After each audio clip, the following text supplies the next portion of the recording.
Okay. Guys, welcome to another chill episode of Elder Scrolls Online.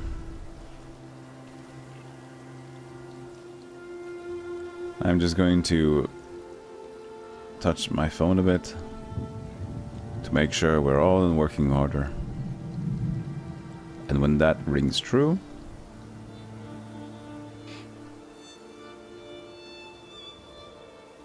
we will continue playing.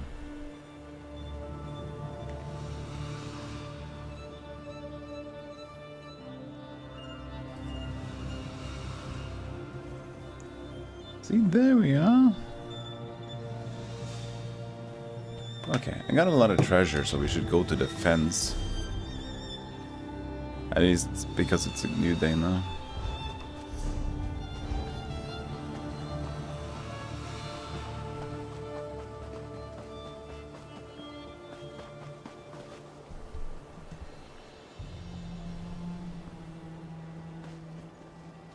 Okay. Hail. Hail. Knighton Ramthorn. I hope you're having a blessed day, Knighton.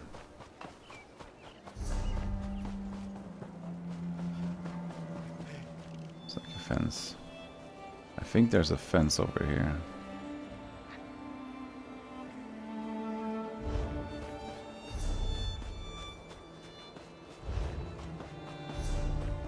There you go.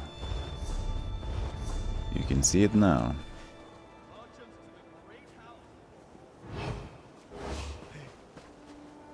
Shh, okay. Maybe I can swindle this man. Oh, I forgot to steal first. Ah, well, we're good though.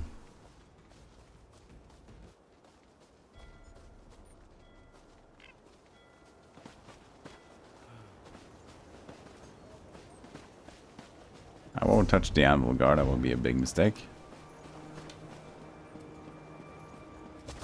At least I believe so.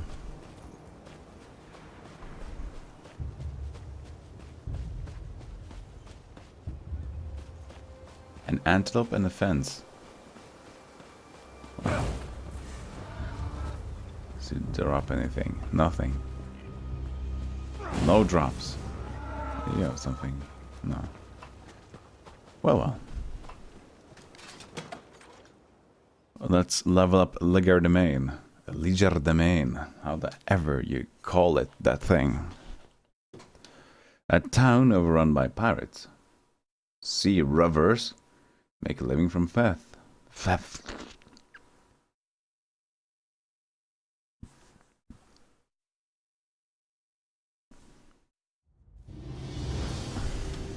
Animal climbing.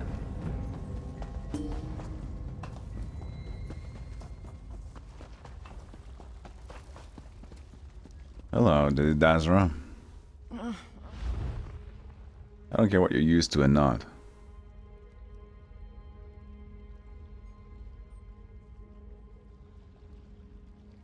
So I'll sell you my things. I'll put your value on top. So you know it's treasure. Ill-gotten gains. Dude, I got gains for days.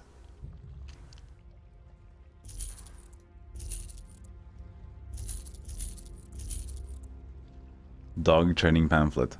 Excessive barking, running away, chasing the cat. This pocket-sized pamphlet will help you train your problem dog. A small wooden jewelry box that repeats the last thing whispered in it one more time. Popular among working spouses. Leave below. Okay. Now we're done with treasure. But we can launder shit now. I'd rather just launder everything.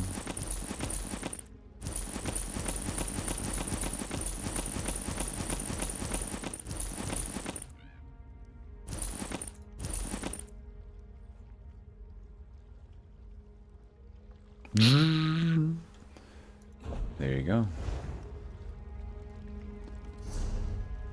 I got 920 something gold out of the exchange.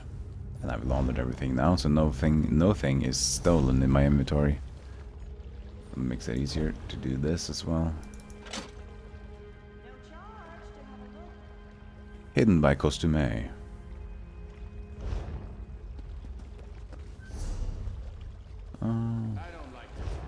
But that'll be it here. But by the way, guys, I have finally decided to check out an alchemy guide.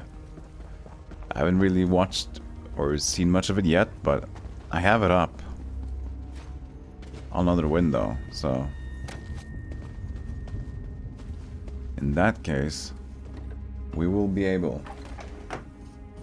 to look at what we actually should do for the alchemy without having the trouble of losing ingredients.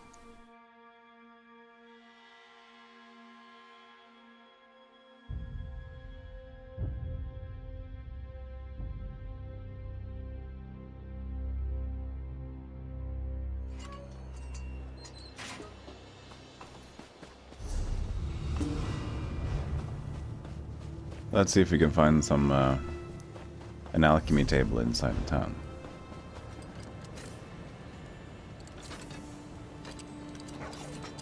Do you have 2 combat pets out?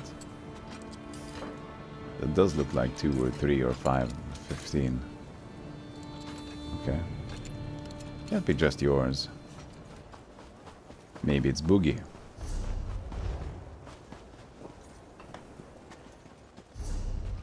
So let us see. Woodworking station. There you go. Alchemy and enchanting table.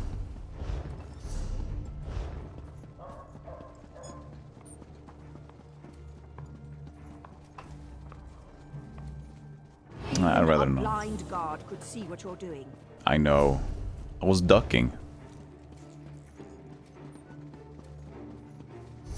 The Mage's Guild.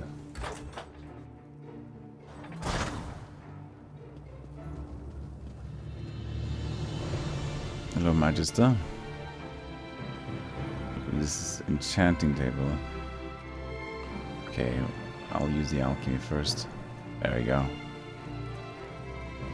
Okay, so let's see what the guide says. Dun, dun, dun, dun, dun.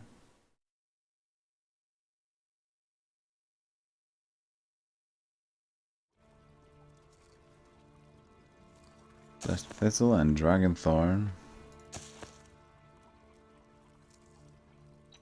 I guess water.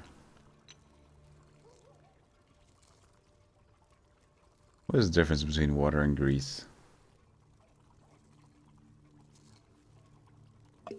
Huh. No idea. Restore stamina, increase weapon power. Okay. And then Blessed Thistle and Stinkhorn.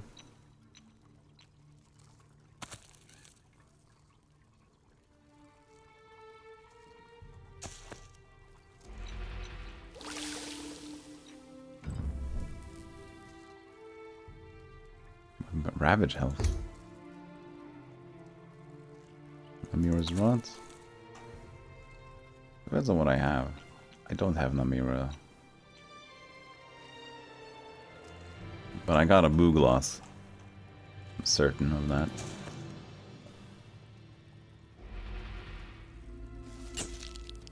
Excuse me. Oh, it's a blue Enteloma and blue gloss. Ah, I see. And that was my one blue gloss. Ah. Mistakes were made, guys.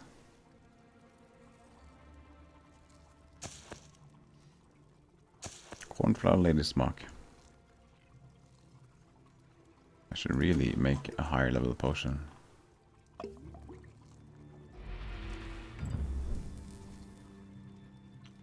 Spell power. Sweet.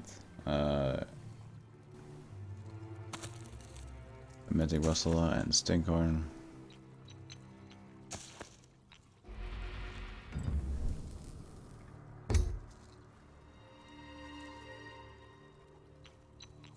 Violet Copperness.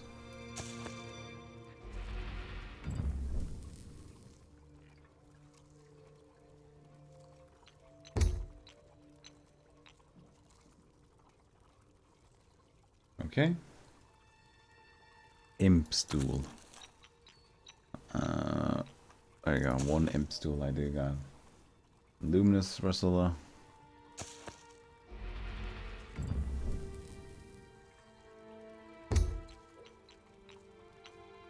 That's the imp stool.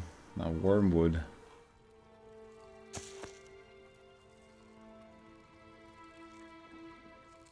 And Namira's Rot or Water Hyacinth.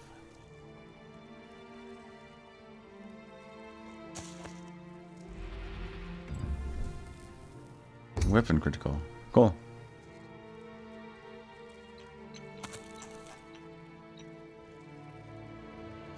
No butterfly wings. Torchbug thorax. And whitecap.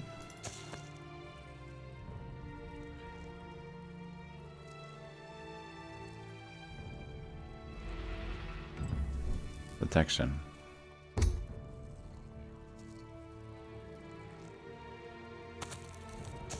Water Hyacinth and Luminous Russella, I believe I do. I'm out of Luminous. Amira's Rot. Out of that as well. Oh.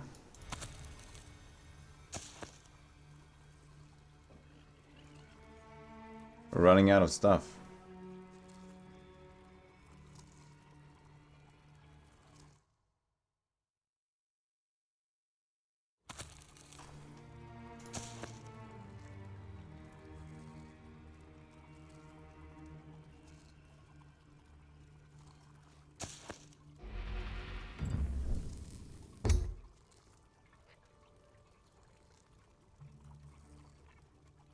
I got a Columbine and Blessed as well.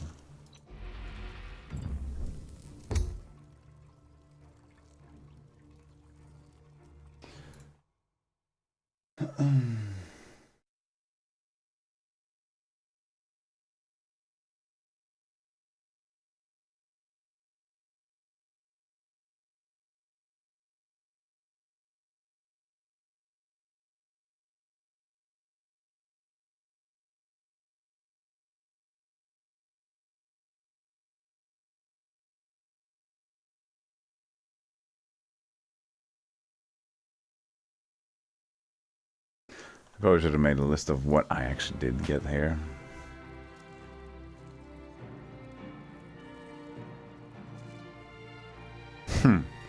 This is a particularly difficult thing to do. Alchemy is difficult. 250 Nicker. Jesus Christ.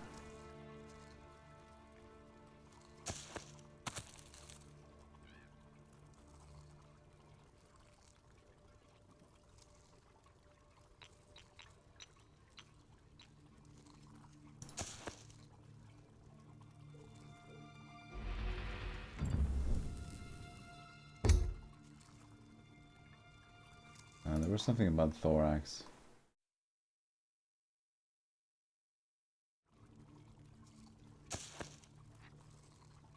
Got no more nerd roots now.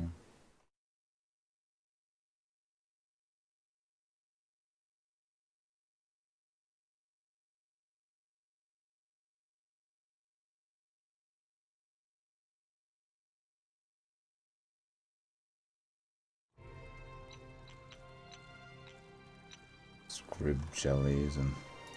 Okay, this is a bit difficult to understand.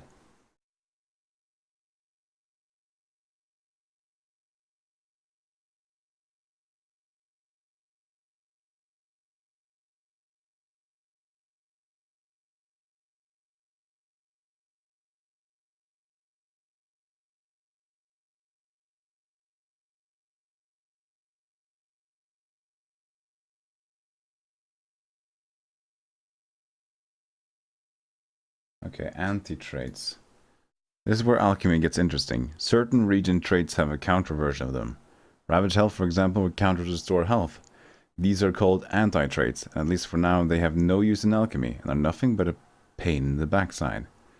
Because they are only applied to you. If ZeniMax decides to add poisons in ESO...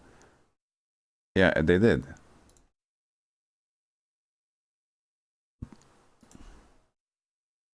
They did add poison. So alchemy and poison. Okay. I believe that might be quite new.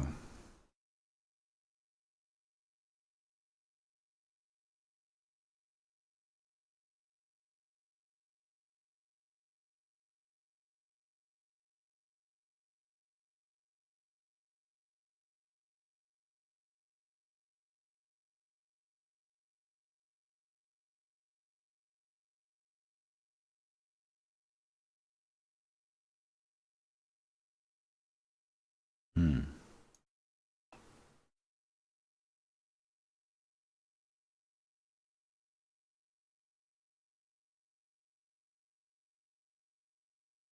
It's a bit weird to find everything here, but I guess I gotta just favorite these pages. Choose another folder. Name folder. Well, fucking ESL.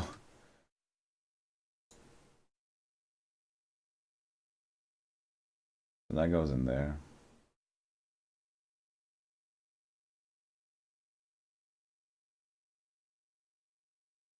Alchemy guides seem nice.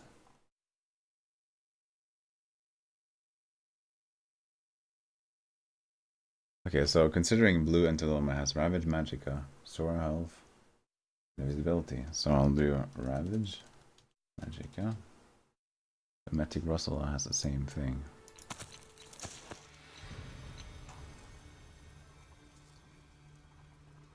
I got no medics.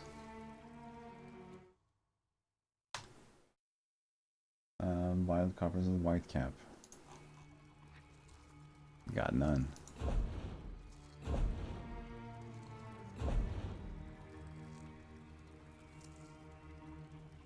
Feels like I'm running out.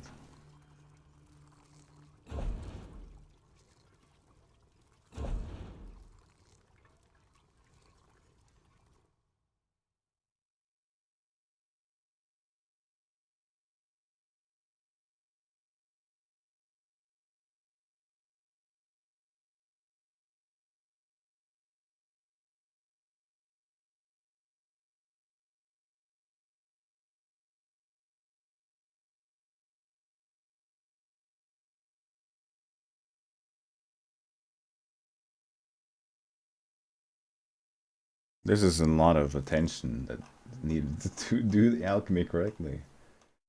Jesus.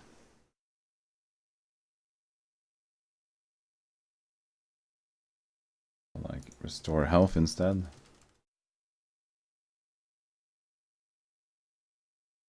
Mountain flower. Water hyacinth. So if I do water hyacinth, it should work. There you go.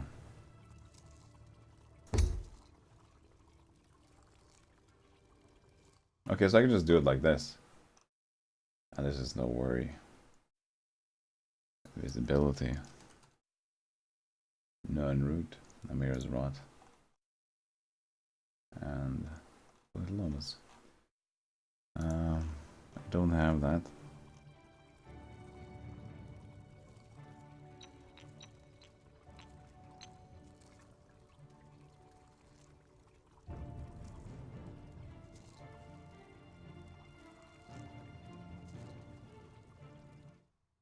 The last one being, I'm guessing with the blessed fizzle, it's speed. So let's see.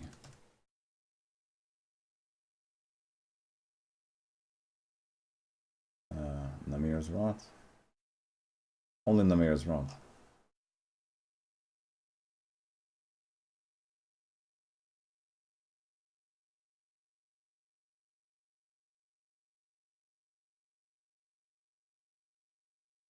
Okay, on to Dragonthorn.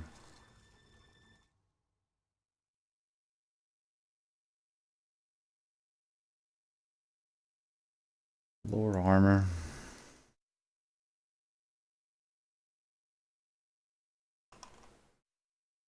Stinkhorn.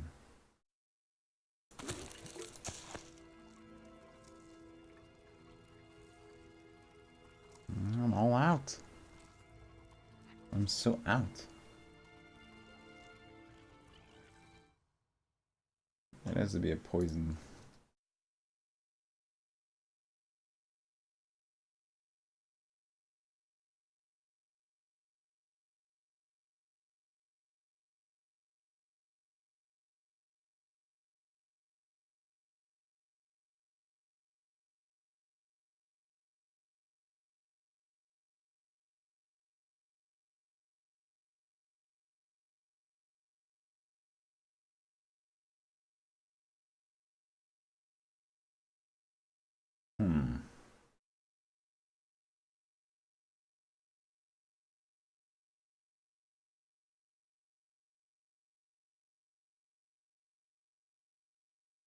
That's all well and good, but not what I'm after.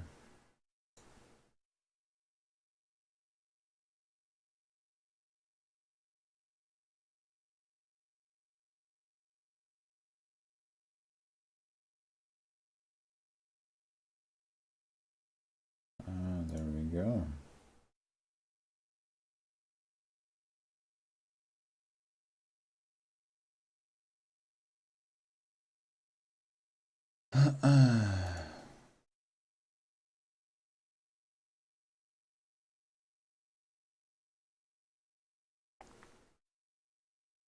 Let's see, let's clear selection.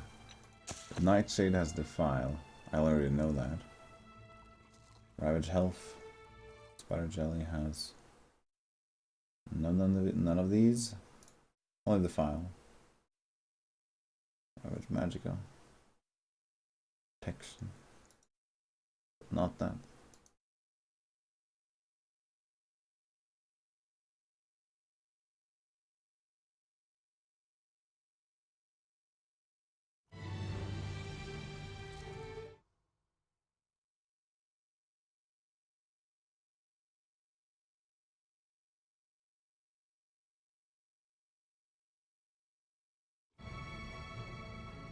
Mountain Flower.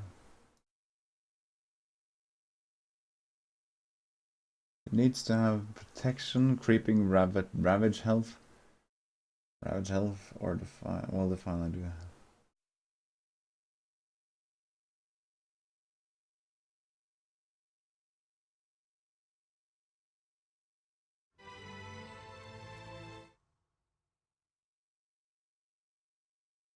Creeping Ravage Health. Fresh Fly Larva. And the solvents is Ichor? Yeah. Ichor. Whatever you want to call it.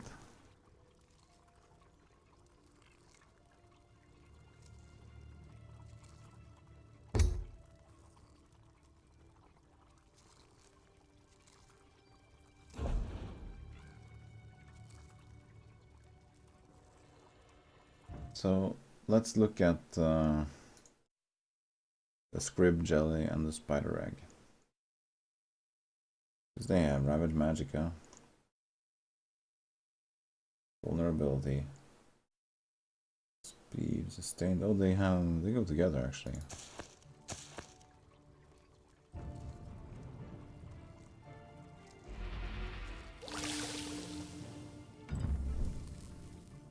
Lingering Health.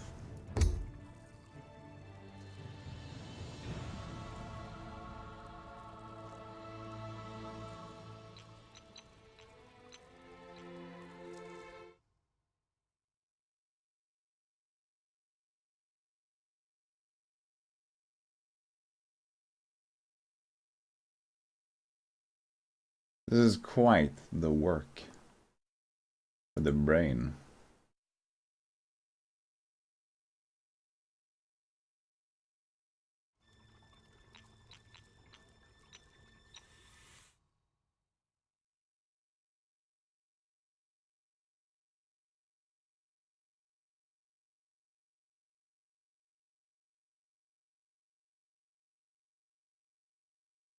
Speed, Invisible Defile, and Reduce Speed. Ability, Ravage Magica.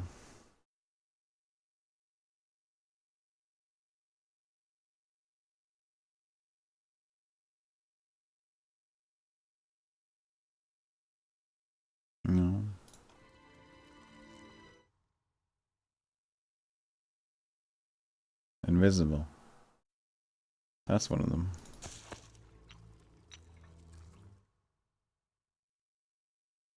That's spider egg, so you can craft this. Conspicuous poison.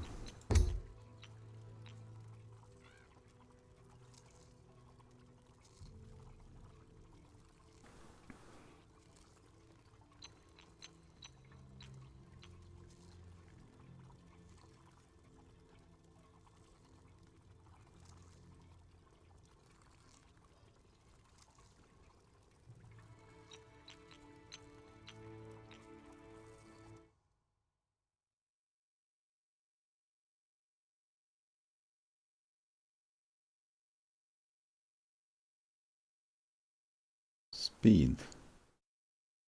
The blessed thistle has speed. The scrape jelly.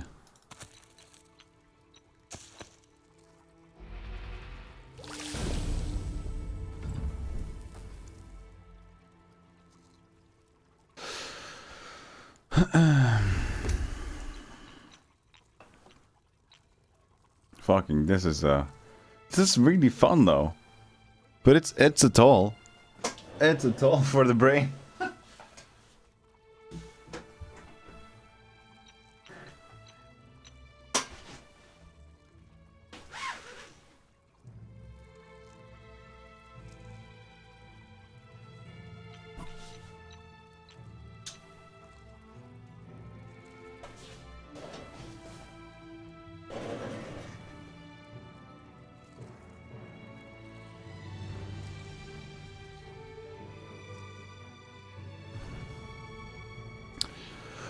Okay. We're not done yet. Sorry, I would like you to have the background music, but it's not easy. Can't have it. Oh wait, maybe we can. If I go out here. Settings, audio, play in background. There you go.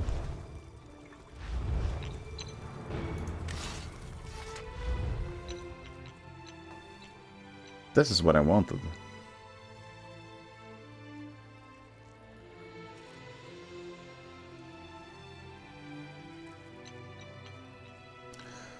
So the Torchmark Thorax, we have detection. We need lower armor, lower weapon crit, and vitality.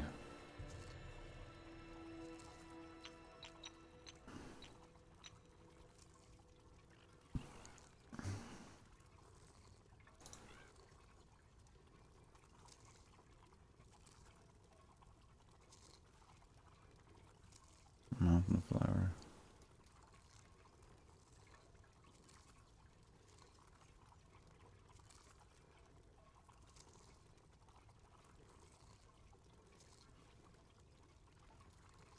Lady's Smock and Dragonthorn.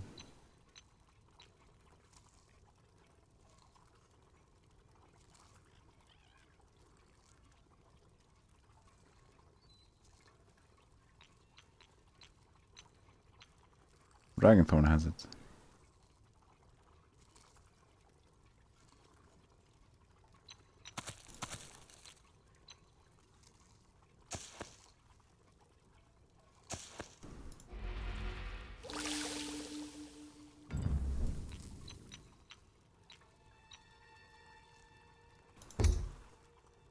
Cool. We still have nothing discovered for Mountain Flower. That's a bit weird. Okay, Mountain Flower has increased armor, restore health, lower weapon power, and restore stamina. Or restore health. What a hyacinth.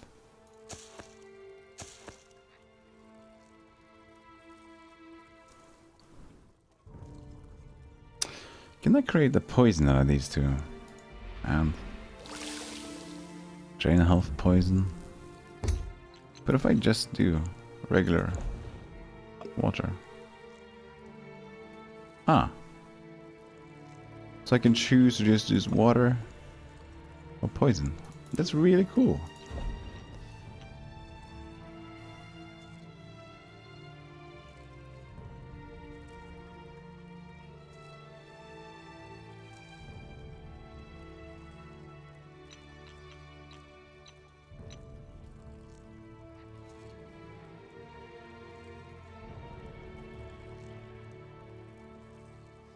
So, increase armor, low weapon power, and restore stamina.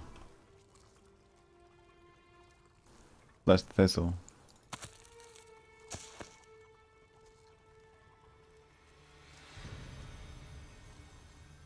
What do you mean they don't work together?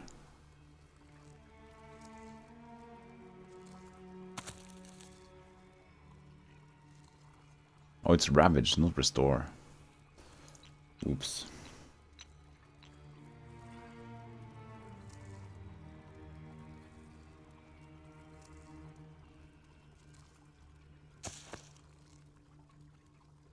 Dragon Thorn.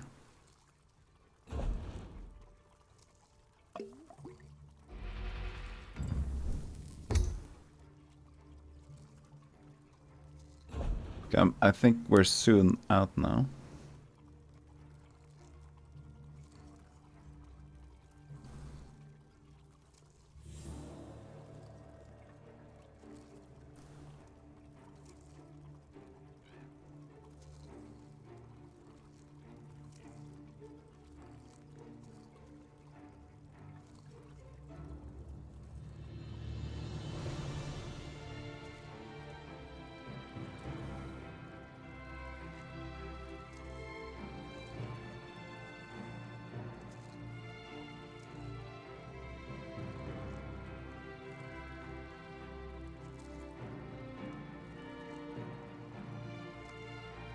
I can search.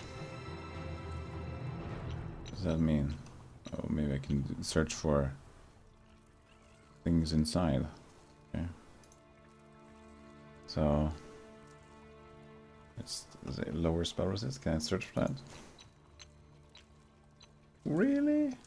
I can? Beetle Scotland, Wild Copperness. Smooth, man. This is a really good website.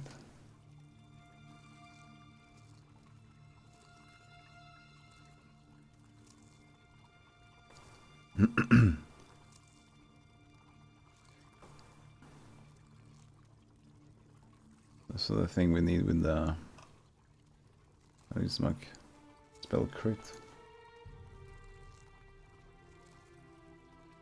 Water hyacinth.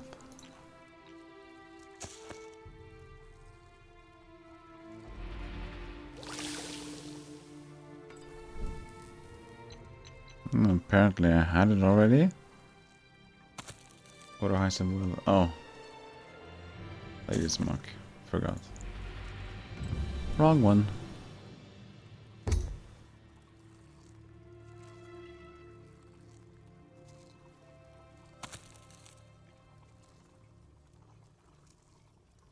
I think we're good for now, to be honest.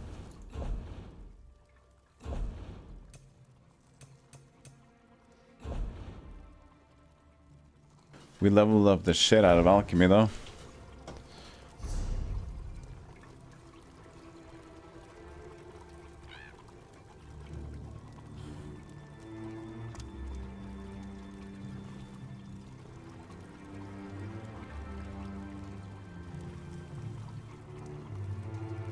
I need this. Herbs and fungi. Because these are hard to find.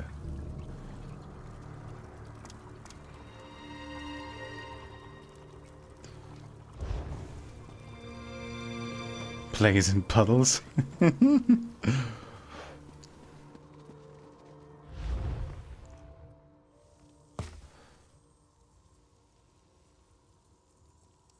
That's with improvement too.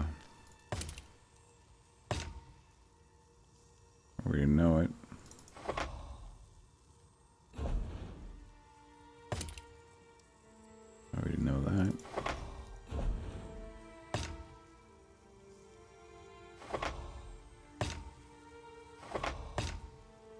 Unknown glyphs. Notade Yakepata. Tada de kepata. Subtract.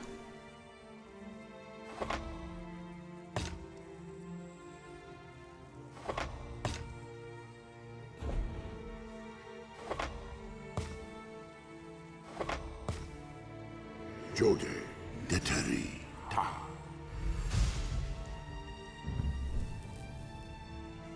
Trifling glyph of crushing. Sure. Jode. Haoko ta. Makoto ta. Disease.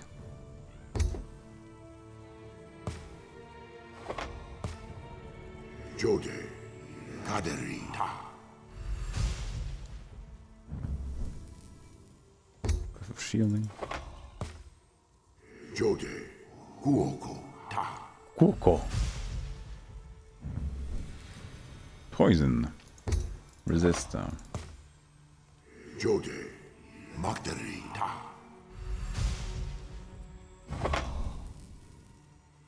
Spell harm. Jora.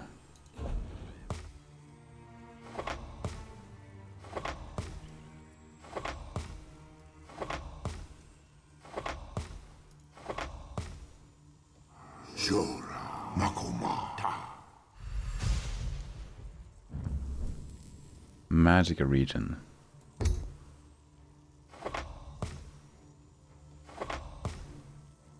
Jora.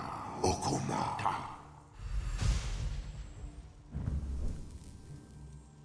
Elf region, nice. Rakipa. Jora. Rakeba ta. Rakipata. Fire. Jora. Taderi ta.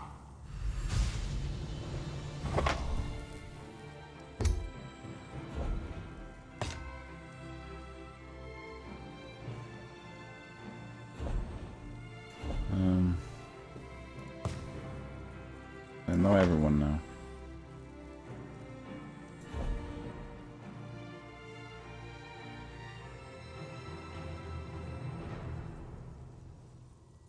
Just a base. Fine.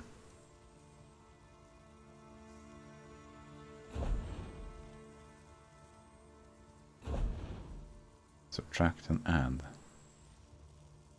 These are probably the same, but with better ranks, I guess.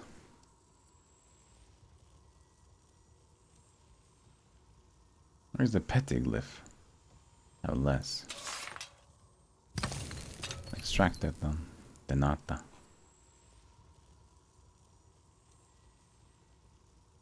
What should we keep? Not much.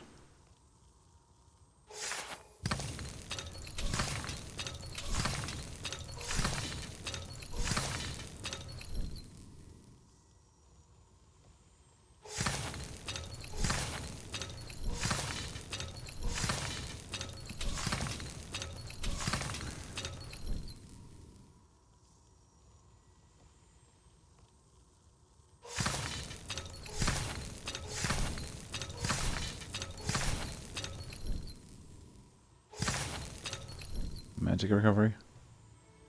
That's cool. Praxis. Nope. Nothing.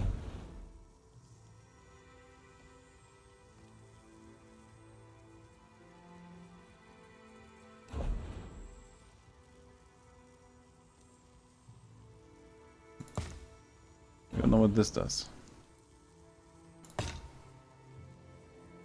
Horade. Denima ta. Essence. Stamina region.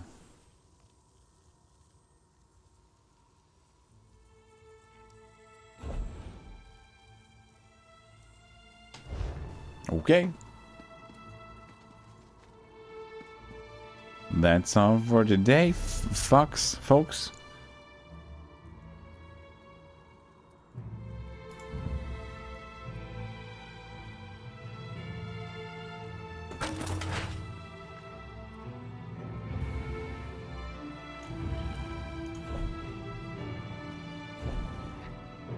I got a lot of poisons now. A lot of weird, different poisons. Inflicts minor uncertainty to your target and grants you minor prophecy, reducing their weapon and spell critical by increasing your spell critical. Okay.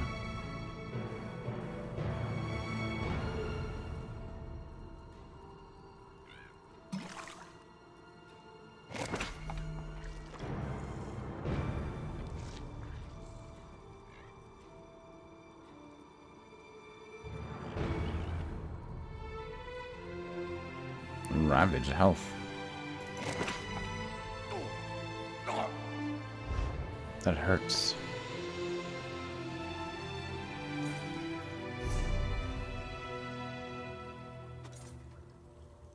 Can't even sell them for good money.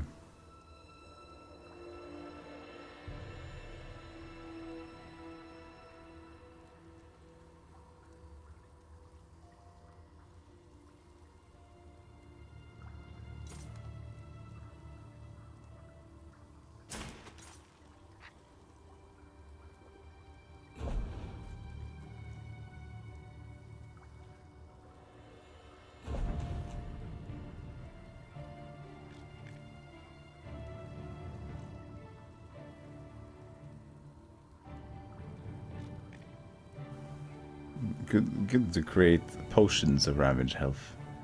Good idea to maybe create poisons of Ravage. But there you go.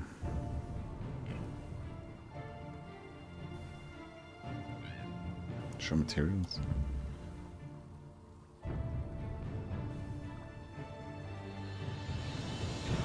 I have a material that can be converted to crown gems. What?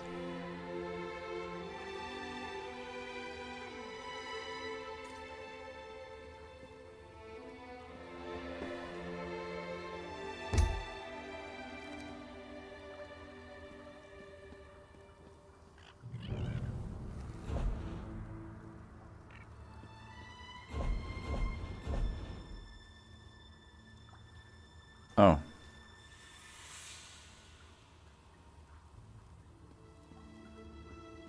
So. 2 gems. Yay. Field Guide to River Trolls. The origin of the race of trolls is somewhat obscure, which is another way of saying we know absolutely nothing about where they come from, how they got here, why they exist at all. The troll has certainly haunted Tamriel like folklore. Didn't I reach this? I read this one. The river troll.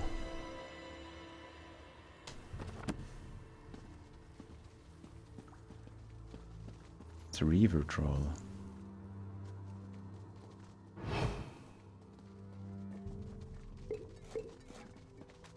Grapes, bananas, and apples and pears. Nothing. I didn't know there were people up here. He's doing the same thing as I'm doing. Oh shit, you're taking it all before me.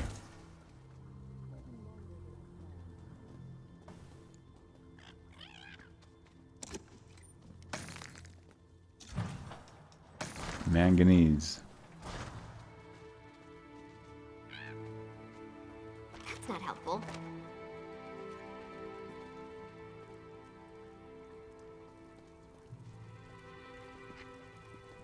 Well, there's a lot of books.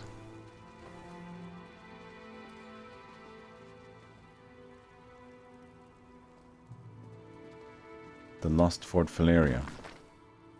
Legend has it that in the early days of Cyrodiil, in the wake of the Elysian Doctrines, there were 3 lords that formed the Regency Council over the Kingdom of Quatch.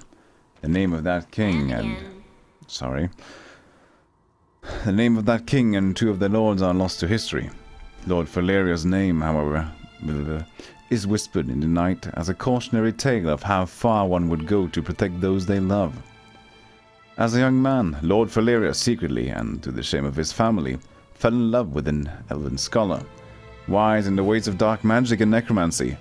The Nenalata Aelids swore fealty to the Empire, but their people were still an unwelcome sight in polite society.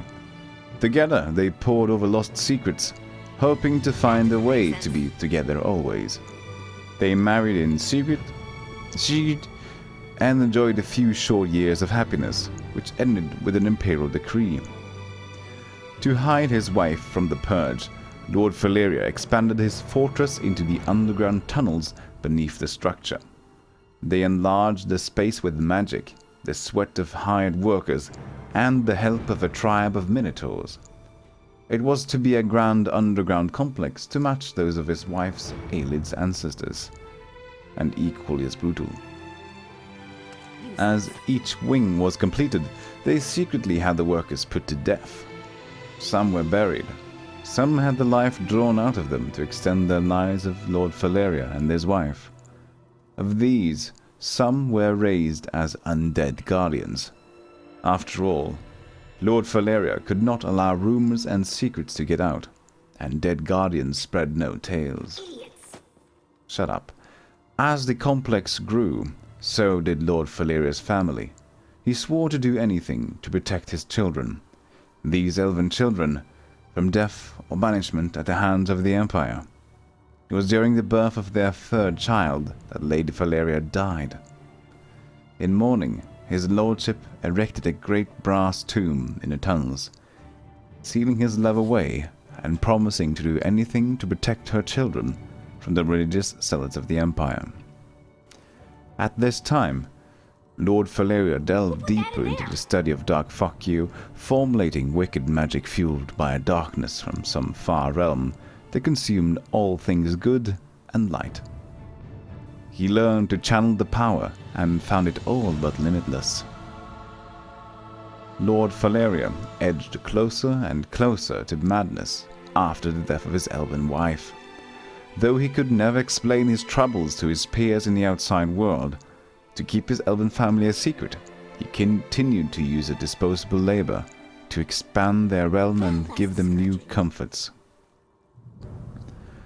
The children grew into adults, rarely seeing sunlight.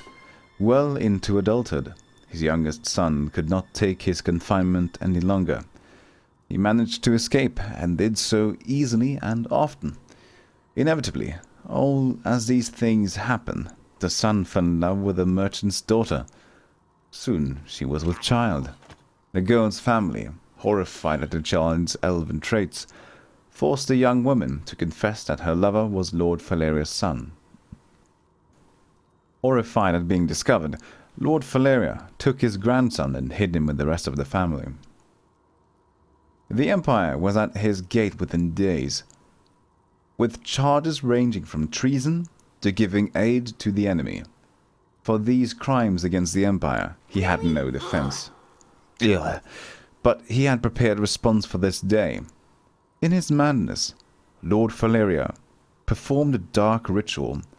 If he could not be with his family, he would rather destroy everything he created, and the Imperial army along with it. The night came. The ritual concluded. It would take only one final gesture to consume the entire castle in eternal darkness. At the final moment, a hand fell upon his shoulder. His son was behind him, standing with the rest of the family. It was too late. The very shadows crawled like smoke from the ground, dissolving objects, walls, men, and myrrh. Some formed man-like shapes and attacked the besieging army from within. Others opened up like rifts, and the world fell inside them. When it was over, only Lord Valeria remained amid the freshly made ruins. As the legends say, he buried his children and grandchildren on the surface, where he never allowed them to go. Then he retreated into the hole in the ground, sealing it behind him. For most great men, the walls and monuments survive far longer than their name. For Lord Valeria, the location of his fort is lost to time, but his name remains. All hail Lord Valeria, the wicked fuck. Well, you guys ready for story time? The Primate Before the Light. And again. And again. I know.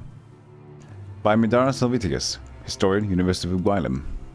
No one in Quatch, the Gold Coast or Shatter remnants of the Empire, demonstrates more devotion and piety than Artorius Ponticus, the Primate of Akatosh. And he'll be the first to point out this to you, if you aren't savvy enough to see the holy truth for yourself. But how did so humble an individual achieve such an august position in the religious hierarchy? For that tale, we need to go back to where Artorius first turned to Akatosh for guidance and strength, on the streets of the Imperial City in 2E 542. The fourth son of the wealthy Ancrus family, Artorius grew up without a clear place in the world. His eldest brother was being groomed to take control of the family's major holdings throughout the core of the empire, while the brother was that next in line was being trained to care for the family's distant holdings in Hammerfell.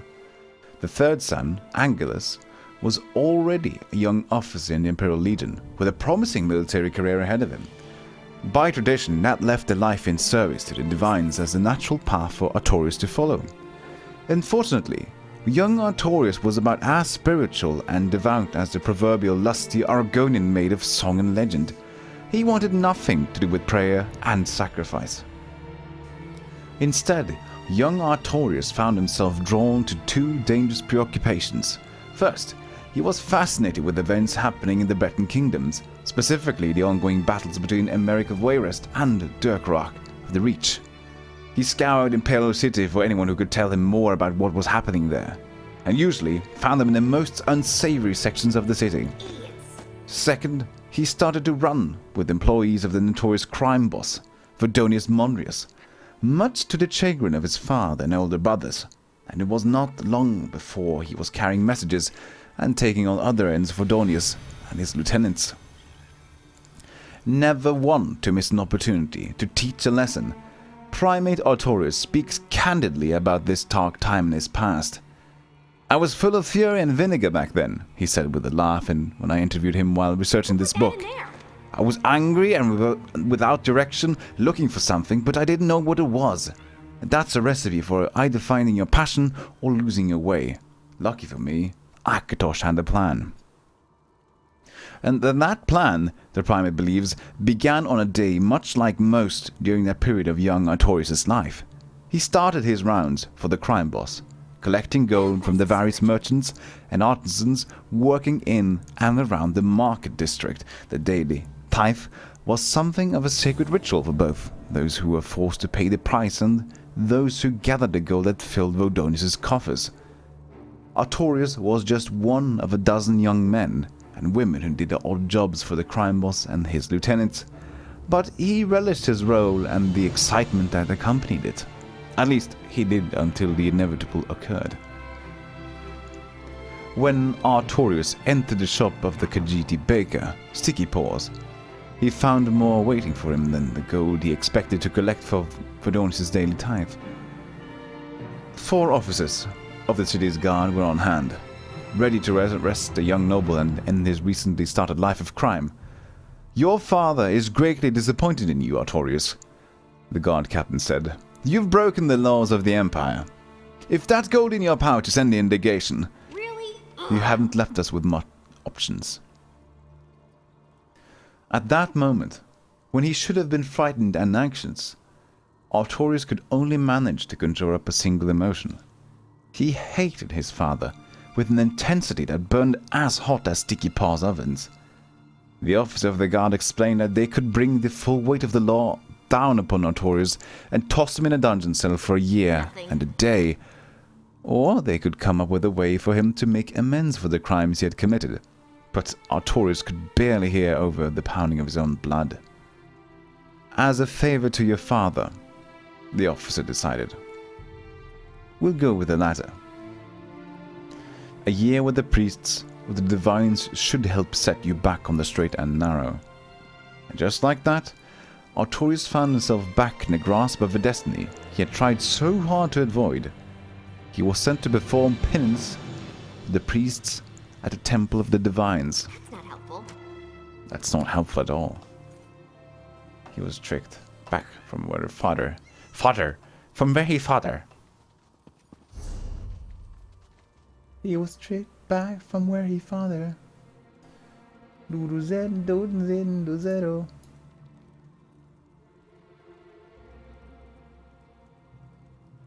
Okay, I need to get some drink. Be right back, guys. Oh, I got Jasmine grapes. That's good.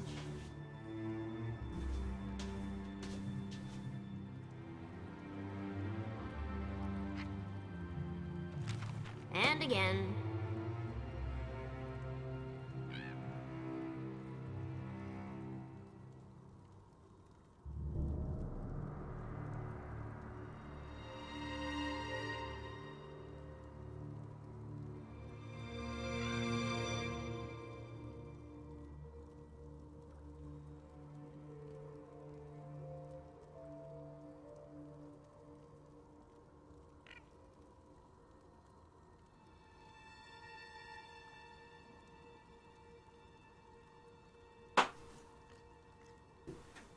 That doesn't make sense. It didn't. But what really makes sense? In the end. Nothing. I presume, your lovelies. Nothing makes sense in the end.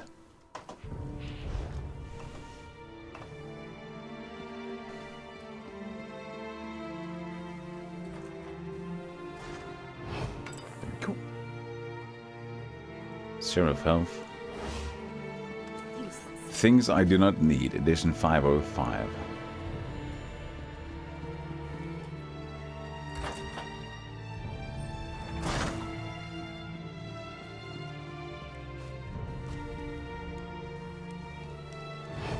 You have no business being there.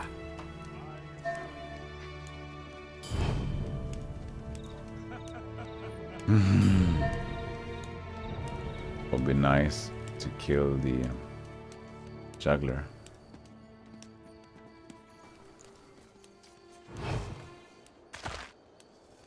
Smuggler's doll.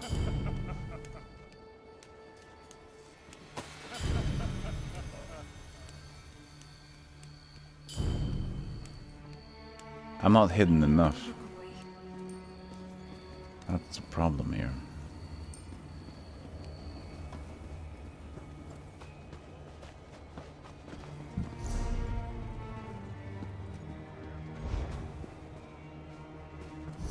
I really need to find the horse to make traveling easier. I import the fight. View stable. 42,000 fucking gold. Ah, you can keep it.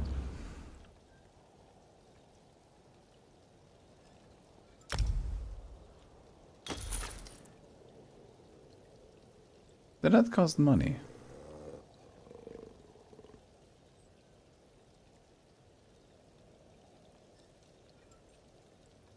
Yeah, for 250.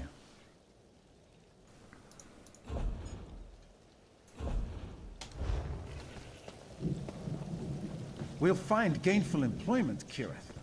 We just need to keep looking. Unlock Nara Sass. I'll fucking go in there.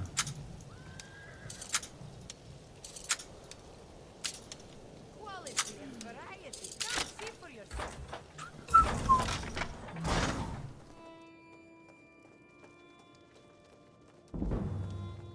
Do I need to draw you? You don't need to do anything.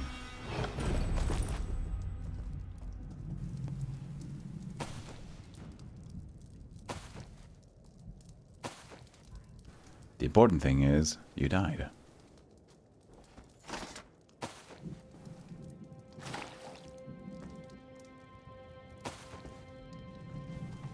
I see you, seasoning.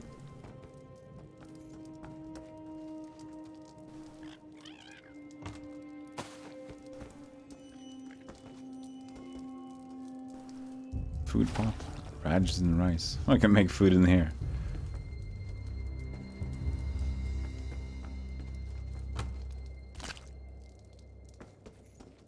Sorry about the killing. Part of the job, you see.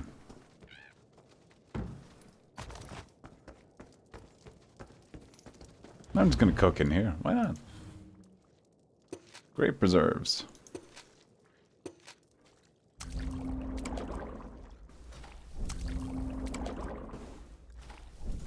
Deshan honeydew hors d'oeuvre. Lovely. Don't you think?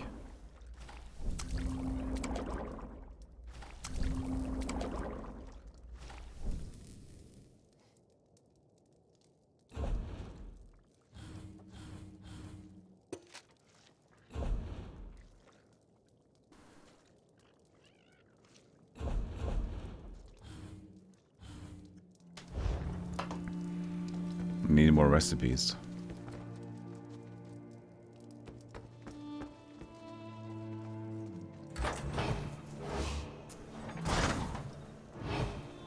I'm good though. Please. My sister and I find ourselves stranded in this city of pirates with no hope of rescue or respite.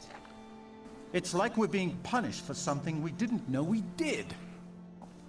It can't be that bad. Tell me what happened. An unpleasant ship captain dropped us off without so much as a by your leave. He was supposed to take us to Hammerfell to explore a dwarven ruin. We're scholars of some renown, you know. Although my sister prefers the term dungeon delvers. Why didn't we hear on it? I'm not sure. The language of the sea confuses me. We just need to charter a ship to Sentinel. But that disagreeable captain took the last of our gold. We want to work, but no one will hire us. Perhaps you could serve as our agent in this matter. I'll see if I can find you some honest work. Finally a time of good yeah. fortune. I imagine you'll have no problem convincing these ignorant clods to hire us forthwith. Honestly, I'm overqualified for most of the work available here. Shut. But I'll do whatever is necessary to get us to Sentinel. Shut up, overqualified dick. If you were bound for Hammerfell, how did you end up in Anvil? Hammerfell? Anvil? Why does everything in this part of the world sound like it belongs in a smithy? Look, it was an honest mistake on my part. The captain claimed to be a proper sailor and I took him at his word. So the ship's captain sailed you to the wrong spot. Port. Fuck. I'm an artificer. If you ask me to recalibrate a dwarven power core, I'll ask you to what voltage. But determining where the captain made an error in his navigational calculations? You might as well ask me to charm the wings off a harpy. I could charter a ship for you. I have no idea how to do it, but... We're dungeon delvers, not paupers. Kirith and I won't accept charity. Blah, blah, blah. My letter of introduction opens doors throughout Morrowind. But in this isolated hamlet, I inquired with a blacksmith, but he wanted brawn, not brains. There was also the angler, but we were unable to agree on terms. There must be someone interested in your particular turbulence. You'd think so, wouldn't you? The Anvil Repository has a reputation for serving its clients. Poorly. I offered my skills as a bookkeeper, but the proprietor rejected me. If she reconsiders, I'd make a valuable addition to her team. All right. I usually see the tomb as half full, but even I was about to give up hope. Getting doors slammed in your face certainly took the air out of my sails. I understand. Completely.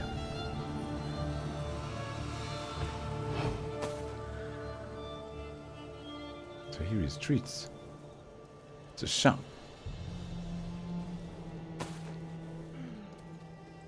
Might as well watch your shop, dude.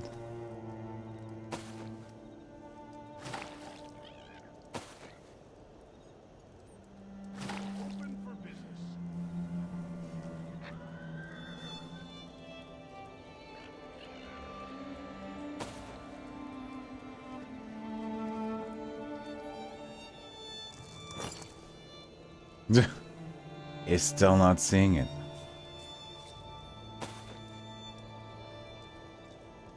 Your shop is empty. Now I'm detected. Letter from Kyrith. Dear cousin Demina, I hope this letter reaches you in good health and good fortune. How are things in Vardenfell? Maybe Raina and I will come visit when we're finished with our business in Hammerfell. If we ever get to Hammerfell, that is. Let me tell you about our latest adventure, and yes, it's all Raina's fault, as usual. We received word a new dwarven ruin discovered near Tower's Blessing, and Raina was eager to get there as quickly as possible. While I secured supplies for the trip, Raina went to negotiate the passage to Sentinel. But you know how he gets. Excited and caught up in a new discovery. That's when he lets things slip. He meant to get us on a boat to Hammerfell, but somehow we ended up on a ship making its way to Anvil. And that's where we are. Without a spare gold piece to our name and no prospects for getting to Hammerfell in the near future. But don't worry, we'll think of something. We always do. And we've never visited Anvil before. There are so many pirates. I think you'd like it there. You always had a bit of pirate in you, from what I recall, during our last visit. And how's your husband doing? Still trying to make a living selling a vile concoction he calls wine? Seriously, cousin, you could do so much better. Well, I have to run. We're going to try to find employment in this wretched city so we can earn care enough gold to pay for a trip to Sentinel. Wish us luck, and when we came to visit you, I'll make sure to bring a carafe of shine. I know you didn't like your husband's swill any better than I do. Carafe. Love and kisses.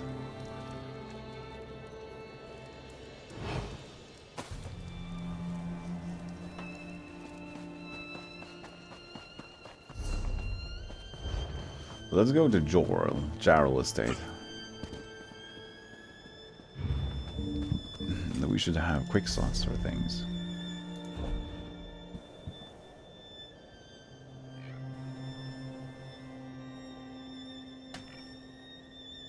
What?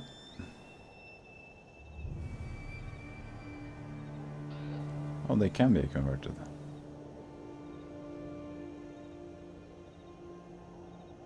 Well, then let's convert them then.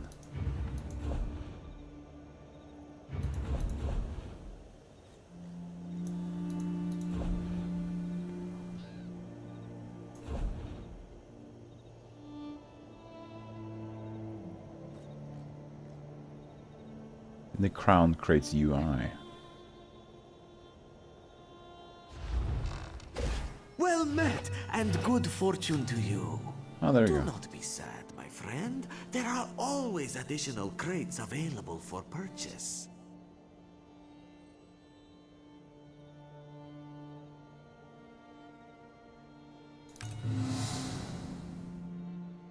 Extract all.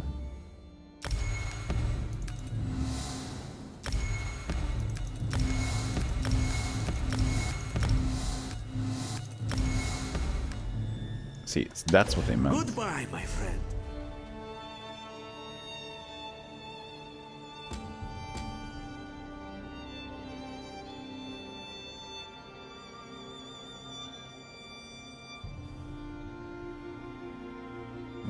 What's the Jarl quest?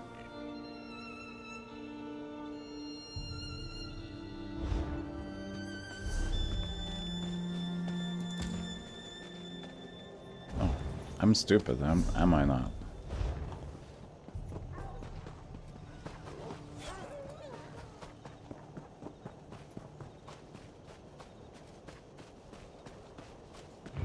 Yeah, we're going to find the slothable thing. So what about tinctures of health?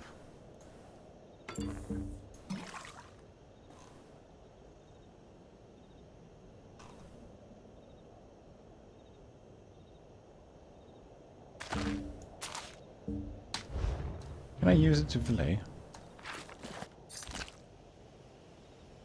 Oh.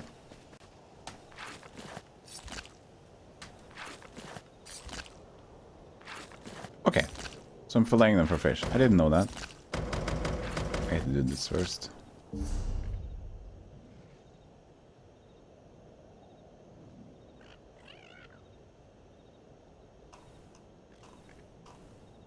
Ah, I have to... 12 of them each. Use.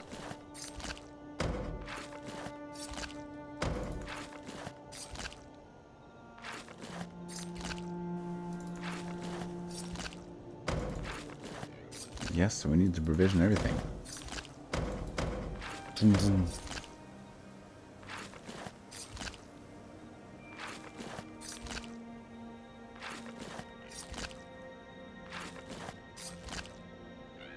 Fish is important.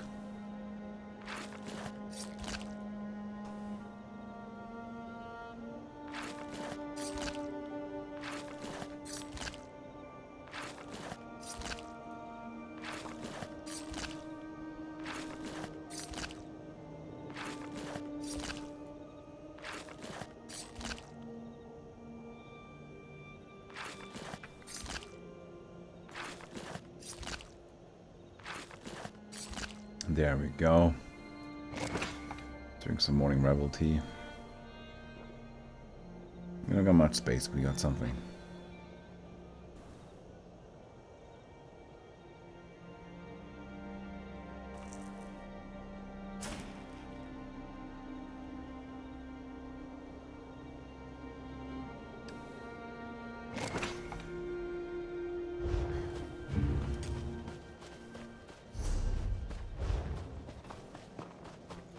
Let us go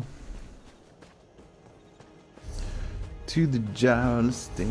Sip it up.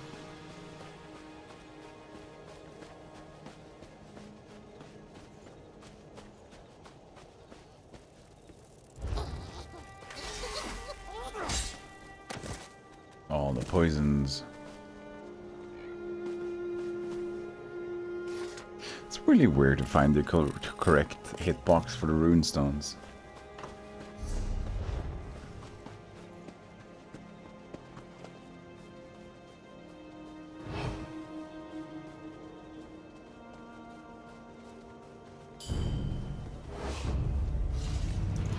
Well, I wish they could have ended better.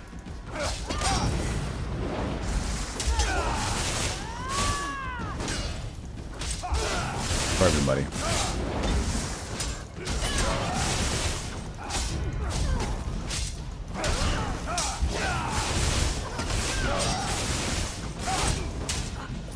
I don't take the lazy, boring way inside.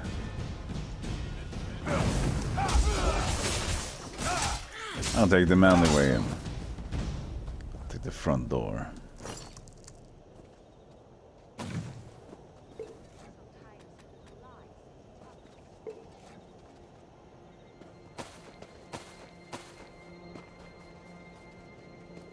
Much easier to loot when you don't have to steal everything. Don't you think?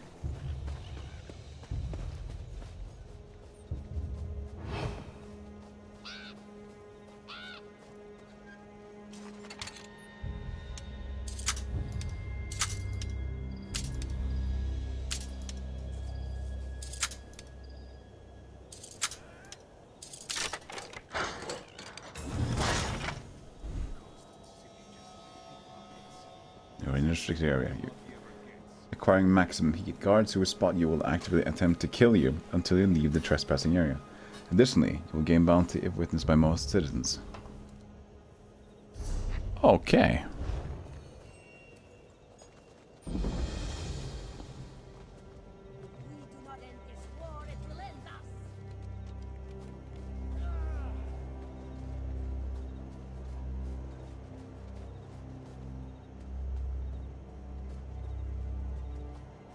This is like a Blade of Woe place.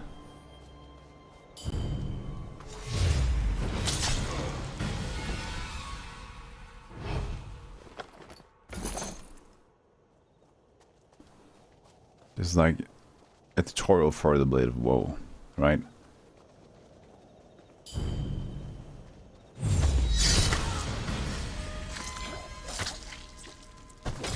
Oh, hello. I don't believe I can.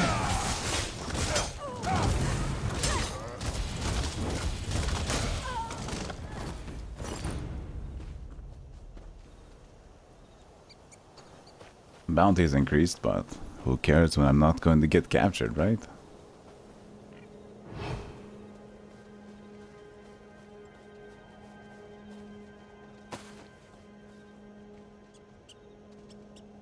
State Marshal.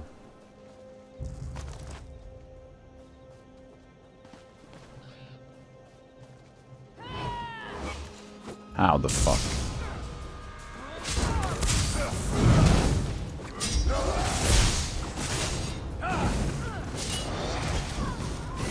Thank you for your help, good friend. Ooh, bread. Spicy bread game.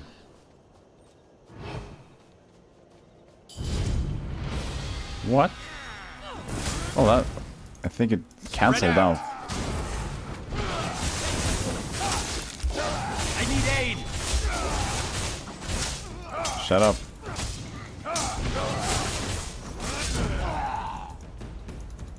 Could help me. There you go.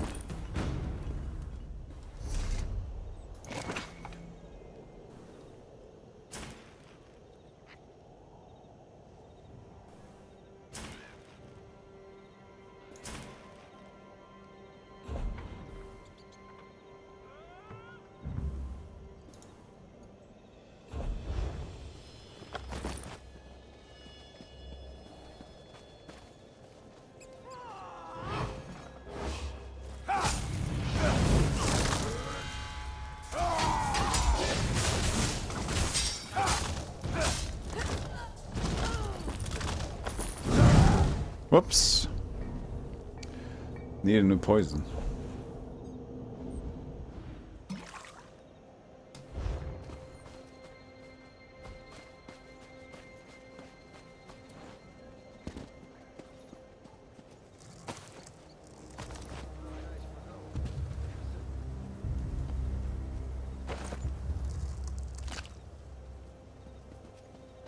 Squirrel. Taking anything I come across.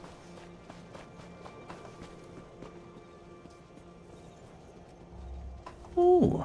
Oh, this is probably the tunnel from below, I would guess.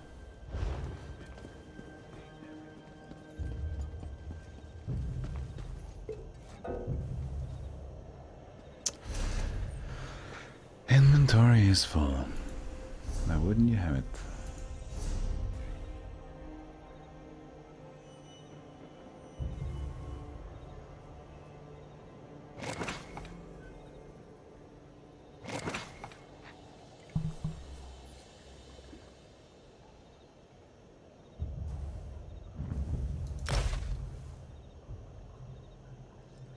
I can fillet this fish. I'm just here in the middle of a wanted place, filleting fish. Hello, friend.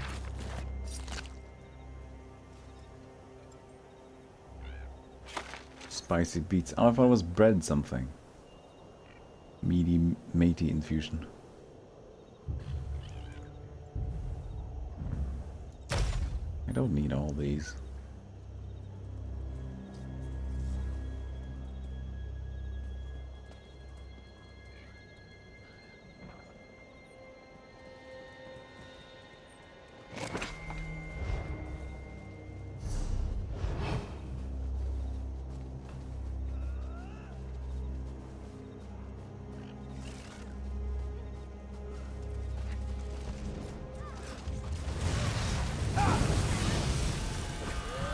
I'll help.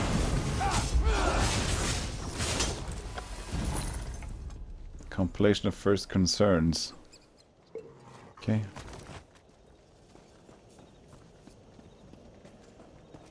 Hey guys, I believe as a company we're doing pretty okay here.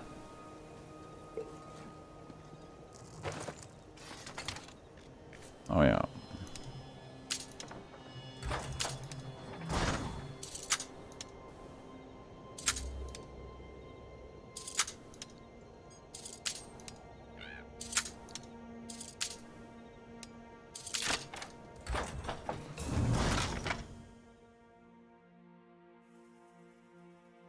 But I have so much inventory shit.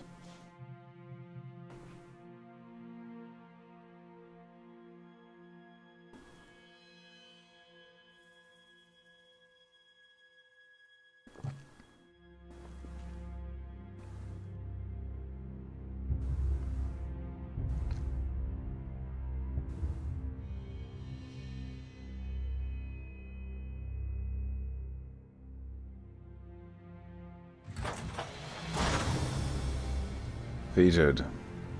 Woven crates. Thank you.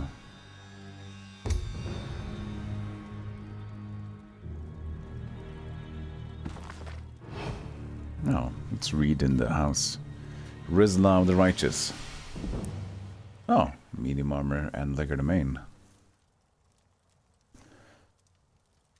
Like all true heroes, Rizla Larich had inauspicious beginnings. We are told by chroniclers that the springtide night in the 448th year of the First Era, on which he was born unseasonably cold, and that his mother, Queen Lynela, died very shortly after setting eyes upon her son. If he were much beloved of his father, King Morus of Skingrad, who already had plenty of heirs, 3 sons and 4 daughters before him, the chroniclers make no mention of it. His existence was so very undistinguished that we hear virtually nothing of him for the first 20 years of his life.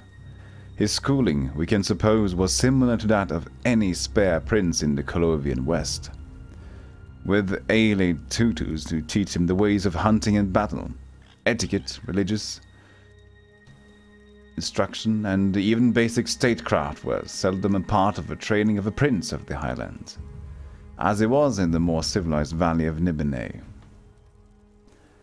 There is a brief reference to him, together with his family, as part of the rolls of honor during the coronation of the Emperor Gorius on the 23rd of Sun's Dawn in I-1 blah blah blah. The ceremony, of course, held during the time of the Alessian doctrines of Maruk, and so was without entertainment. But the 13-year-old Rislav was still witness to some of the greatest figures of legend. The Beast of Aniquina, Darlock Bray, represented his kingdom, giving honor to the Empire. The chieftain of Skyrim, Chorik, the White, and his son Horg were in attendance. And despite the Empire's intolerance of all elves, Kaima Indral Nerevar and Dwemer Dumak, Dwarf King, were evidently there as well. Diplomatically representing Risdane, all in relative peace. Also mentioned on the rolls was a young Mer in service to the Imperial Court of High Rock, who was to have a great history of Rislav, Ryan Dirany. Whether the two young men of about the same age met and conversed is entirely the stuff of historians' fancy. Ryan is spoken of in praising words as a powerful landowner, eventually buying the island of Balifira, the Iliac Bay, and gradually conquering all of High Rock and large parts of Hammerfell and Skyrim. But Rislav is not heard of again in history's books but for another 17 years. We can only offer supposition based on the facts that follow. Children of kings are, of course, married to the children of other kings to bind alliances. The kingdoms of Skingrad and Quach skirmished over common territory throughout the 5th century, until they reached a peace in the year 472. The details of this accord are not recorded, but since we know that Prince Rislav was in the court of Quach 6 years later, as husband to Belaine, the daughter of King Justinius, it is fair to make an educated guess that they were married, then to make peace. This brings us to the year 478, when a great plague swept through all of Cyrodiil and seemed particularly concentrated in the independent Colovian West. Among the victims were King Morus and the rest of the entire royal family in Skingrad. Rislav's only surviving elder brother, Dorold, survived being in the imperial city as a priest of Marok. He returned to his homeland to assume the throne. Of Dorold we have some history, the king's second son. He was slightly simple-minded and evidently very pious. All the chroniclers spoke of his sweetness and decency, how he saw a vision in his early years that brought him, with his father's blessing, from Skingrad to the imperial city and the priesthood.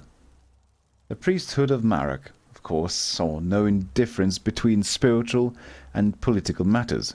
It was the religion of the Alessian Empire, and it taught that to resist the emperor was to resist the gods. Given that, it is scarcely a surprise what Dorol did when he became king of the independent kingdom of Skingrad. His first edict, on his very first day, was to cede the kingdom to the empire. The reaction throughout the Colovian estates was shock and outrage, nowhere more so than in the court of Quach. Rizav Larich, we are told, rode forth to his brother's kingdom, together with his wife and 24 of his father-in-law's cavalry. It was surely not an Empressivavi, no matter how the chroniclers embellish it, but they had little trouble defeating all the guards Dorol sent to stop them. In truth, there was no actual battling, for the soldiers of Skingrad resented their new king's decision to give up their autonomy. The brothers faced one another in the castle courtyard where they had grown up. In typical Colovian fashion, there was no trial, no accusations of treason, no jury, no judge, only an executioner. "Thou art no brother of mine," Rislav Larich said, and struck Dorold's head from his shoulders in one blow. He was crowned the King of Skingrad, still holding the same bloody axe in his arms. Oh yeah, we're invading an estate.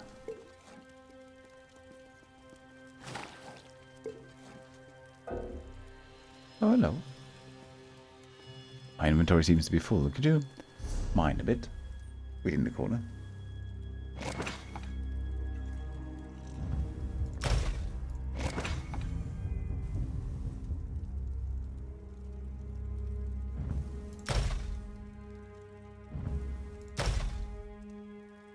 Dance, dingle, tag. Launder them.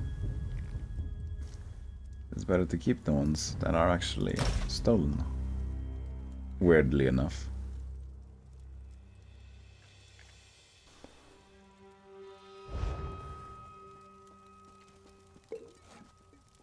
Steal more sweet sing tea. Fuck.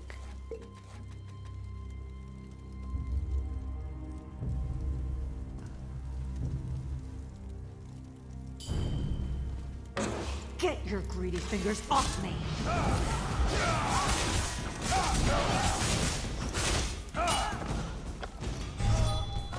Well, I didn't expect that to happen.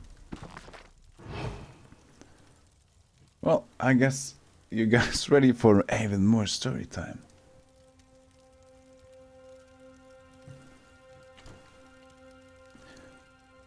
Fire and Darkness, The Brotherhoods of Death, Part 1. By Enir Gurming. What kind of voice do we need here? Let's try American, actually. Like English. Proper American English. Brother, I still call your brother, for we share our bonds of blood, tested but unbroken by a hatred. Even if I am murdered, which seems inevitable now, know that, brother, that you and I are not innocents. So our benedictions of mutual enmity is not tragedy, but horror. This state of silent shadowed war, of secret poisons, and sleeping men strangled in their beds, of the sudden arrow and the artful dagger, has no end that I can see. No possibility for peace. I see the shadows in the room move through the flame of my candle is steady. I know the signs that This note was found where it had fallen beneath the floorboards of an abandoned house in the Nord village of Jallenheim in the 358th year of the Second Era. It was said that a quiet cobbler lived in the house, whispered by some to a member of the dread Morag Tong, the Assassin's Guild outlawed throughout the Tamriel 34 years previously. The house itself was perfectly in order, as if the cobbler had simply vanished. There was a single drop of blood on the note. The Dark Brotherhood had paid a call. This note and others like it are rare. Both the Morag Tong and its hated child, the Dark Brotherhood, are scrupulous about leaving no evidence behind. Their members know that to divulge secrets of their orders is a lethal infraction. This obviously makes the job of the historian seeking to trace their histories very difficult. The Morag Tong, according to most scholars, had been a facet of the culture of Morrowind almost since its beginning. After all, the history of Resdayn, the ancient name of Morrowind, is rife with assassination, blood sacrifice, and religious zealotry. Hallmarks of the order. It is commonly said that the Morag Tong, then as now, murdered for the glory of the date of Prince Mephala. But common assumptions are rarely completely accurate. It is my contention that the earliest form of the Tong additionally worshipped an even older and more malevolent deity than Mephala. As terrifying as that Prince of Oblivion is, they had and have reverence for a far greater evil. Writs of assassination from the First Era offer rare glimpses into the Morag Tong's earliest philosophy. They are, as a matter of fact, as current-day writs, but many contain snatches of poetry which have perplexed our scholars for hundreds of years. Lisping sibilant hisses, others sweet sway, rancid kiss of passing sin, and other strange, almost insane insertions into the writs were codes for the name of the person to be assassinated, his or her location, and the time at which death was to come.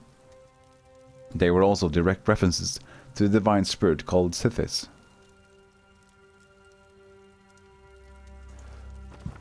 More stories? Worship of the Dragon God. I'll keep it American just to practice, I guess.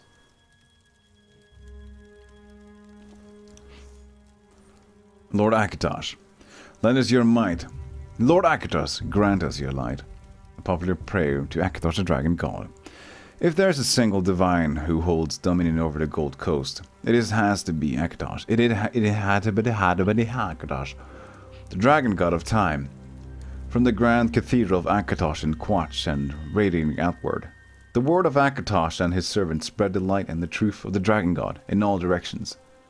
Reputed to be the first and the greatest of the 8 divines and the first of the gods to form in the beginning place, Akatosh watches over the land and its people with a singular ferocity, never shrinking in its role as the god defender of the empire, even while the empire lies broken and shattered. As the primate of Quach likes to say at every opportunity, the Dragon God sees beyond the concerns of the day and contemplates the entire expanse of time.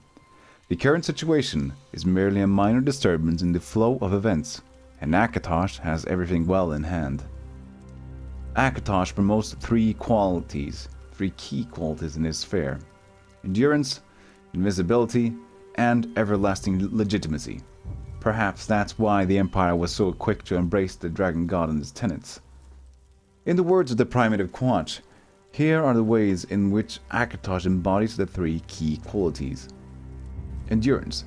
This quality represents Akatosh's ability and strength to continue or last and is directly tied to his role as the God of Time.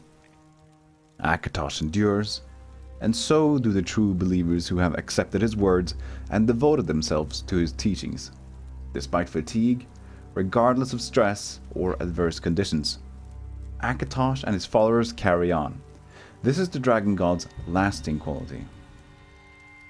Invincibility. Akatosh cannot be conquered, defeated, or subdued, and neither can those who believe in and honor in the Dragon God. This is the Dragon God's indomitable quality.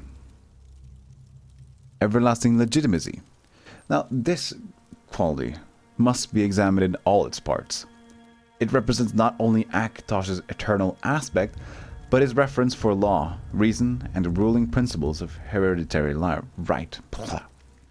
Nothing blessed and sanctioned by Akatosh can be considered spurious or unjustified. This is the Dragon God's continuing and lawful quality. Beyond these basic tenets, the Primate of Quach and his priests preach the 5 commands of Akatosh to faithful and faithless alike. Serve and obey your emperor. Since its inception, the Empire and Akatosh worship have gone hand in hand, as this command clearly exemplifies. Study the covenants. These written agreements between Akatosh and his mortal followers, such as Alessia and her descendants, serve as tokens of their joined blood and pledged faith. All followers are urged to read and understand these internal contracts. Worship the 8. But Akatosh is not a jealous god. He expects his followers to pay tribute not just to himself, but to his fellow divines. Do your duty. Duty and responsibility figure prominently in the teaching of the rule-loving Dragon God. Failure to fulfill your obligations is a sin in the eyes of Akatosh. Heed the commands of the saints and priests. Akatosh favors hierarchy and structure, so it comes as no surprise that he demands that his followers comply with the orders of the saints and priests. The Primate of Quach often declares, as Akatosh wills it, so shall it be. For the Dragon God of Time embodies yesterday, today, and tomorrow, and he embraces the rules that keep the world ordered and precise. By honoring Akatosh with devotion and worship, his followers endeavor to do the same.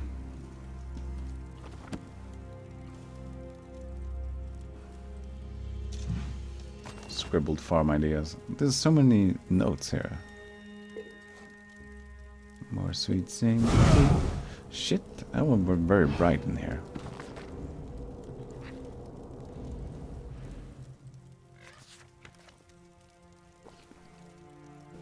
more stuff.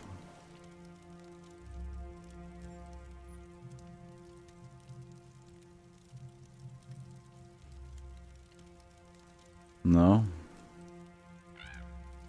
Is this Artorias thing? No, this is actually something else about Artorias. The primate finding faith. The Temple of the Divines was the last place Artorias Ankros ever expected to wind up. Oh, so this is after he got into the Divine Temple, maybe. Okay.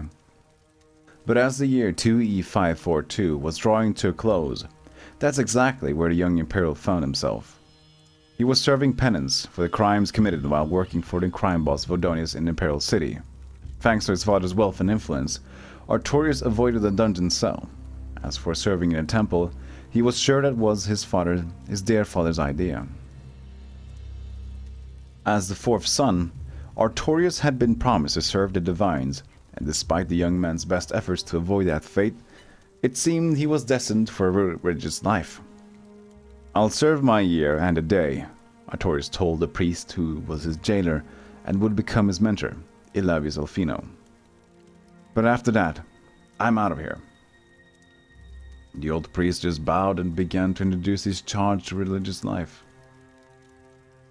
Artorias' life at the temple became a daily mix of opposing states of activity, from frenzied labor to stillness bordering from inertia, given an endless array of chores that included cleaning, food preparation, and helping to care for the shrines of the Divines filled each day.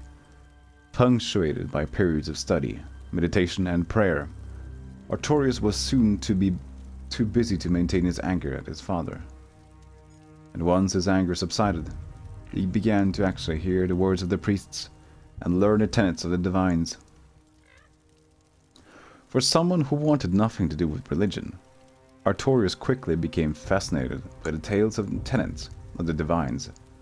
From Arche to Dibella to Standar to Gellianus, he visited every shrine in turn and questioned the priests endlessly about their holy sphere and rituals. Of all the Divines, however, the one that seemed to attain a special place in Artorias' imagination was Akatosh, the dragon god of time. Perhaps it was Akatosh's place at the head of the pantheon that first attracted Artorias, or maybe the qualities associated within him, or the tales related to his role as the god defender of the young empire. Whatever the impetus, the young noble appeared to have found his faith. When Jonas Coventine, primate of Akatosh, arrived for his annual visit from Quatch, he took an immediate liking to the young Artorias. After leading the temple in worship, the primate invited Artorias to a private meeting. Neither Jonas nor Artorias ever revealed details of the meeting, but shortly after that audience, Artorias pledged himself to the Divines. When his probation was over, he took the vows of the priesthood and devoted himself to serving Akatosh. So he liked being a priest after all. Well, there you go. Fucking shit, man.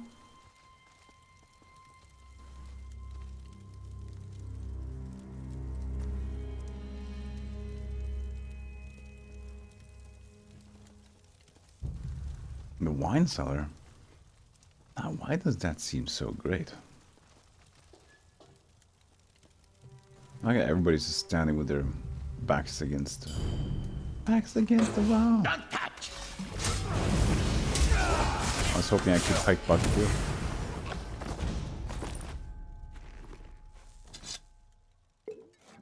I guess that is out of the question now.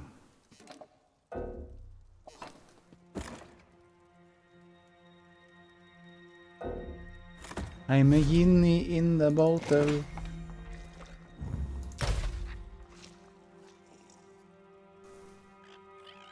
Four-eye grog.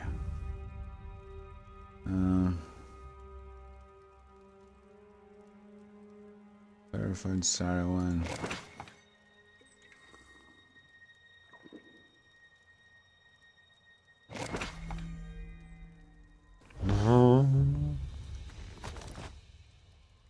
Perfect metronome.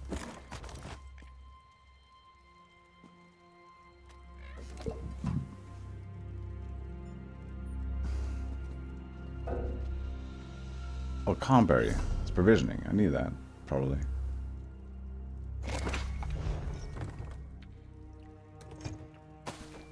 Keep eating, keep looting.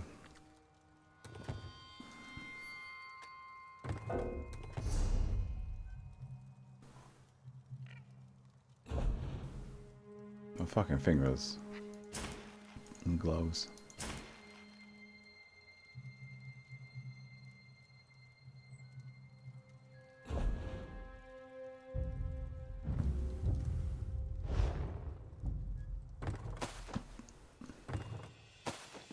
Salt rinds.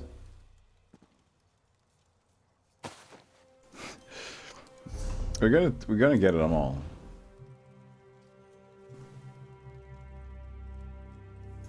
Destroy the adamantite. Who cares?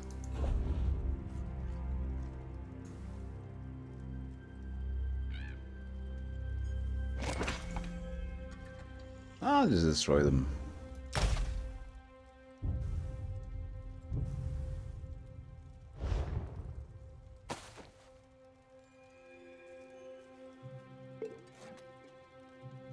Honeyberry tea.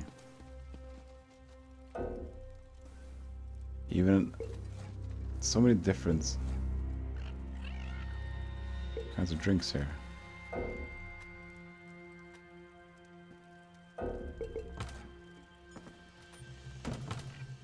Egg skimmer. Treasure. No, I can leave that. So if I go to treasure.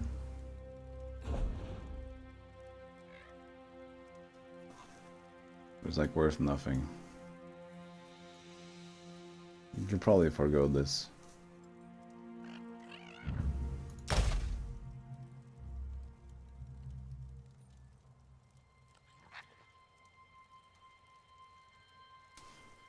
This is for jewelry glyphs.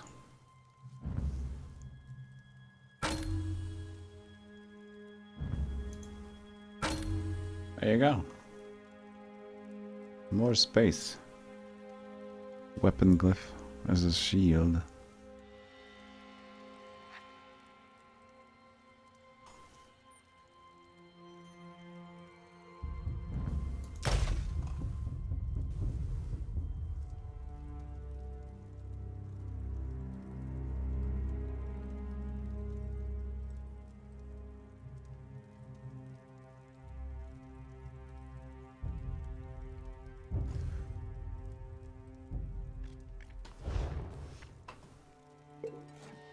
Meaty maybe.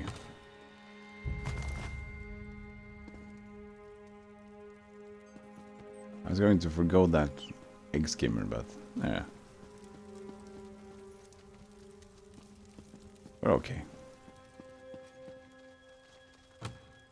Carrots. Damned carrots. Look, someone's in here.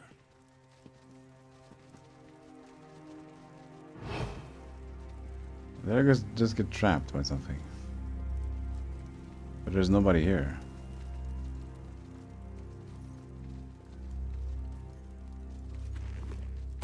The meta. Ooh.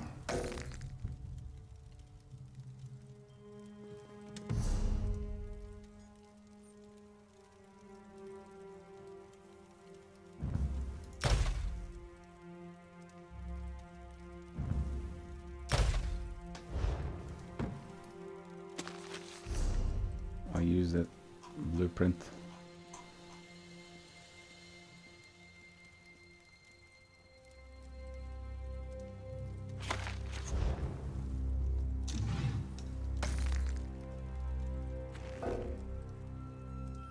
Nah. Nope. No, yeah. I'm so stuffed.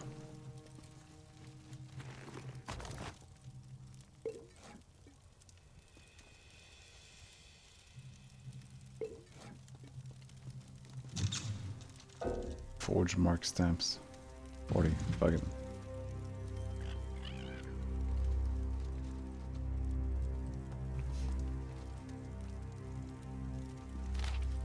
My dear Lord Jarol, I look forward to our next meeting. I've always enjoyed our working relationship, and I am ever so grateful that you have agreed to allow us to use the secret chambers beneath your estate for a conversation that needs to remain extremely private. Our guests should arrive promptly by the usual means. Please make sure they are comfortable and see to their every need until I make my appearance. Fashionably late, of course. And do try to make sure that Count Carolus and the Primate don't throttle each other's senses before I arrive. We have important business to deal with, and I need them to both be focused on the issues at hand. I don't know how they accomplish anything in Quat. The way those two constantly snipe at each other. Oh, and on your way down, why don't you bring me a bottle of your family's best wine? You do have to pass by that anyway, after all. Provincial Governor Fortunata. Search the wine cellar.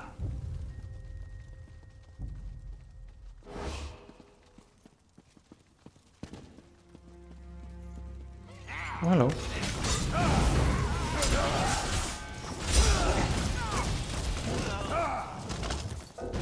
Tortoise shell monocle.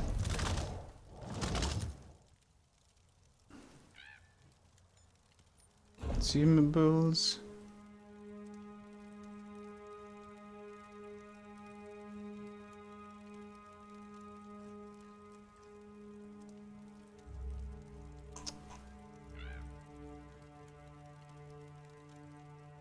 I want to keep as much as possible. 71 value, actually.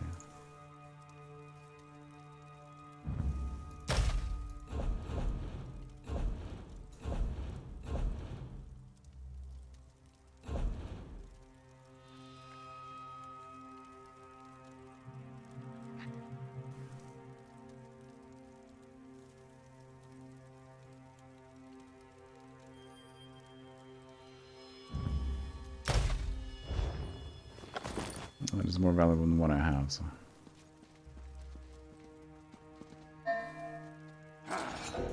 No, I wanted to pickpocket.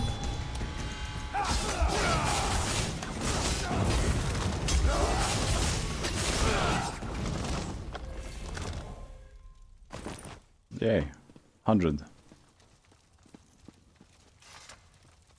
I guess go to the wine cellar.